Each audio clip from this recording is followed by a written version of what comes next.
শুধুমাত্র ঘরে থাকা আটা ও ১ পিস মুরগির মাংস দিয়ে সাথে একটা আলু দিয়ে কিন্তু মজাদার এই রেসিপিটা আপনারা সহজেই তৈরি করে নিতে পারেন। মচমচে মজাদার এই রেসিপিটা কিন্তু খুবই সহজ। আসসালামু আলাইকুম, welcome back to my channel.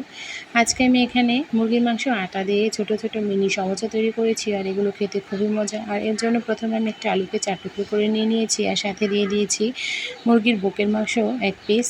এবারে আমি এগুলো ভালো করে সিদ্ধ করে নেব। পর্যাপ্ত পরিমাণ পানি দিয়ে সিদ্ধ বসিয়ে দিলাম। আর এখানে আমি নিয়ে নিলাম 1 কাপ আটা, আর এর মধ্যে দিয়ে দিচ্ছি 1 টেবিল চামচ তেল, সয়াবিন তেল, স্বাদ মতো লবণ, সামান্য একটু বেকিং সোডা। আর এই সব কিছু খুব ভালো করে একসাথে মিশিয়ে নিচ্ছি। আর মেশানো হয়ে গেলে নর্মাল পানি দিয়ে একটা স্মুথ একটা ডো তৈরি করে নেব। আমরা সাধারণত রুটি বানানোর জন্য যেরকম ডো তৈরি করি তার চাইতে একটু নরম টাইপের একটা ডো তৈরি করে নেব। অল্প অল্প করে পানি দিয়ে হাতে মাখিয়ে আমি ডোটা তৈরি করে নিচ্ছি। দেখতে পাচ্ছেন অনেকটা স্মুথ হয়েছে। তো এটা রেস্টে রেখে দেবো। আর এদিকে আলুগুলো সিদ্ধ হয়ে গিয়েছে, আর চিকেনটাও সিদ্ধ হয়ে গিয়েছে। এবার আলুগুলো প্রথমে ম্যাশ করে নিচ্ছি একটা কাঁটা চামচ দিয়ে, যেহেতু একটু গরম ছিল। আর এরপর হাতে ভেঙে দিচ্ছি মুরগির মাংসটা। আর এরপর সব কিছু একসাথে মিশিয়ে একটা আলু ভর্তার মতো করে তৈরি করে নেব, একটা গ্রেভি তৈরি করে নেব। এর জন্য এখানে ফাঁকি মরিচের গুঁড়া দিয়ে দিলাম, সামান্য হলুদের গুঁড়া দিয়ে দিলাম, ধনিয়া ফাঁকি, আর দিয়ে দেবো কাবাবের মশলা, বা কাবাব মশলা না থাকলে গরম মশলা দিয়েও করতে পারেন। আপনারা চাইলে এখানে কাঁচামরিচ কুচি ব্যবহার করতে পারেন। তো যেহেতু বাচ্চারা খাবে সেই জন্য আমি কাঁচামরিচের কুচিটা ব্যবহার করছি না। এবারে একটা আটা নিয়ে নিলাম, একটা বাটিতে নিয়ে নিলাম 1 টেবিল চামচ আটা, আর এর মধ্যে কিছুটা পানি দিয়ে এরকম একটা গ্রেভি তৈরি করে নিচ্ছি। এটা কিন্তু সমোসা আটা দেওয়ার কাছে তৈরি করবে। আটা না দিলে কিন্তু তেলে ছাড়ার পর সমোসাগুলো খুলে যেতে পারে। এরকমভাবে একটা গ্রেভি তৈরি করে রেখে দেবেন। এবারে রেস্টে রাখা আটার ডোটা দিয়ে আমি এখানে 3টে লেচি কেটে নেব, আর 3টা রুটি তৈরি করে নেব। রুটি তৈরি করেই কিন্তু এই সমোসাগুলো তৈরি করতে হয়। তো আমি প্রথমে একটা রুটি তৈরি করে নিচ্ছি। রুটিটা একটু বড় সাইজের হবে আর একটু পাতলা হবে। এবারে মাঝখানে দিয়ে দেব যে মাংস আর আলু দিয়ে একটা ভর্তা তৈরি করেছি ওইটা। খুব বেশি দেওয়ার প্রয়োজন নেই, তাহলে কিন্তু ভেঙে যাবে বা ভিতর থেকে একদম বেরিয়ে আসবে।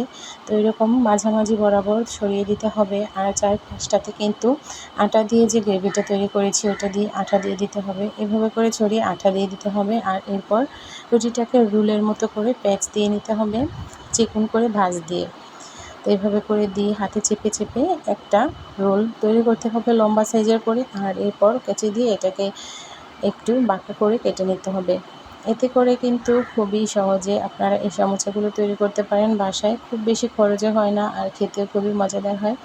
বিকেলবেলায় স্ন্যাক্স হিসেবে কিন্তু এই খাবারটা আপনারা রাখতে পারেন। খুবই সহজ। বাকি সমোসাগুলো কিন্তু আমি একইভাবে তৈরি করে নেব। দেখতে পাচ্ছেন একটু বাঁকা বাঁকা করে কাটছি, এতে করে কিন্তু খুবই সুন্দর লাগছে দেখতে। এবার আমি আরও একটা রুটি বানিয়ে নিয়েছি, আর সেম একইভাবে এটাও আমি সমোসার শেপ দিয়ে নেব।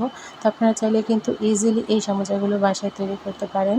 আমার ভিডিওটা ভালো লাগলে অবশ্যই লাইক কমেন্ট শেয়ার করে দেবেন। চ্যানেলটা ভালো লেগে থাকলে সাবস্ক্রাইব করে রাখবেন।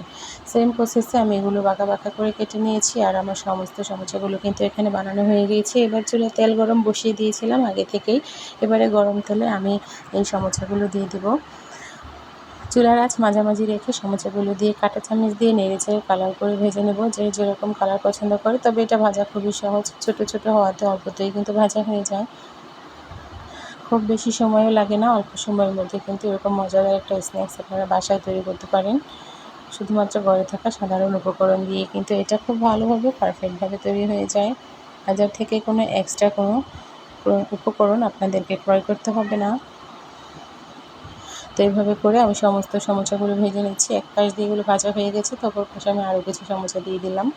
তো আপনারা অবশ্যই এভাবে করে ট্রাই করবেন, আর কেমন লাগলো আমাকে কমেন্টে জানাবেন। আপনাদের কমেন্টগুলো পেলে আমার রান্নার প্রতি উৎসাহ কিন্তু সত্যিই খুব বেড়ে যায়, আর খুবই ভালো লাগে। তো এবারে আমি সমোসাগুলো একটা প্লেটে নামিয়ে নিয়েছি, আর এগুলো কিন্তু গরম গরম খেতে খুব বেশি ভালো লাগে। আমি সমস্ত সমোসাগুলো একইভাবে ভেজে নেব, এরকম ডুবো তেলেই কিন্তু ভাজতে হবে। বাকি সমোসাগুলো আমি সেমভাবে এখানে ভেজে নেব। একটা প্লেটে আমি সমস্ত সমোসাগুলো নিয়ে নিয়েছি। আপনারা আপনাদের ইচ্ছে মতো কম বেশি বা আরও বেশি তেল দিয়ে সবগুলো সমোসা কিন্তু একসাথেই ভাজতে পারেন। তো দেখুন এখানে আমি গরম গরম সমোসাগুলো ভেজে নিয়েছি। শুধুমাত্র 1 কাপ আটা দিয়ে এখানে অনেকগুলো সমোসা তৈরি হয়ে গিয়েছে। এগুলো খেতে খুবই মজা। তো আপনারা অবশ্যই বাসায় ট্রাই করবেন। ভালো থাকবেন, সুস্থ থাকবেন। আজকের মতো এখানেই বিদায় নিচ্ছি। পরবর্তীতে ভালো কোনো ভিডিও নিয়ে আবারও চলে আসবো। সে পর্যন্ত ভালো থাকবেন। আল্লাহ হাফেজ।